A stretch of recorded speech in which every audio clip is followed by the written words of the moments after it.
ફારો કોટ ધાંગધ્રાની જમીન જે કલેક્ટર દ્વારા બિનપિયતનો હુકમ કરવામાં આવ્યો હતો તે કલેક્ટર જેલમાં છે. હાલ તેમને પણ સજા મળવી જોઈએ.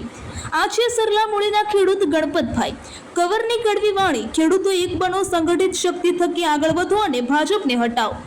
કોટ ધાંગધ્રાના ખેડૂતો સાથે સુરેન્દ્રનગર જિલ્લાના તમામ ખેડૂતો સાથે છે અને જરૂર પડે તાકાત પણ બતાવી આપીશું. Bureau chief Parmar Bhagirathsinh. ખેડૂત ભાઈઓ, અત્યારે અડાણી વાડીની લેન્ડનું તમે જુઓ છો કે કોઈના ખેડૂને ખૂબ અત્યારે હેરાન કરે છે. પણ તમે એવું ના માનતા કે કોઈના એક જ ખેડૂત રડે છે. સુરેન્દ્રનગર જિલ્લાના તમામ ગામના ખેડૂત રડે છે. અત્યારે ખેડૂતની કામની સિઝનના હિસાબે માણસો ભેગું 5 દી તમે જવા દો એટલે પાવર કંપનીવાળાને ખબર પડશે કે કેટલા ખેડૂત ભેગા થવાના છે. અને કોઈની જમીન અત્યારે બિનપિયત કરી નાખી છે કલેક્ટરે.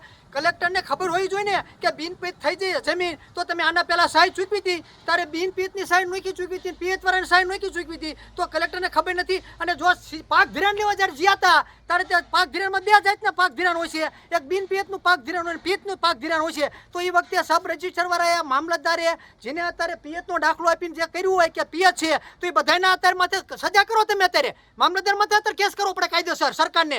કારણ કે કલેક્ટર જો ખોટું કરતો હોય જિલ્લાનો રાજા, તો મામલતદાર હોય, પ્રાંત અધિકારી હોય, બધાને ખોટું સિવાય કંઈ કરતા નથી. અને તમે જેટલા પણ ખેડૂતને હેરાન કરો છો એ તો ભૂલી જતા નહીં. સત્તા પરિવર્તન કાલ થવાનું છે અને થાય છે તેથી તમને કોઈ પણ ખેડૂત છોડવાના નથી, એક પણ ખેડૂત. અને ખેડૂતની જમીન માથે નહીં, તમે ખેડૂતના સાથી માથે અત્યારે થાંભલા ખોડો છો. એટલે તમે મહેરબાની કરી અને ખેડૂતની સમજૂતી કરીને લેન કરો, ખોડો. એને અમને વાંધો નથી, પણ તમારે ખેડૂતને ઉલ્લુ નકરા બનાવવાના હોય અને કલેક્ટર એમ કહેતો હોય કે બિનપિયત છે ને મોરબીમાં પિયતના તમે પૈસા ચૂકવતા હોય તો અન્ય જ્યાં સુધી હાલે. અને જે કલેક્ટર આવું ખોટું કર્યું હોય ત્યારે કલેક્ટર જેલમાં છે ને અને કાંડા પણ કાપી નાખવા પડે.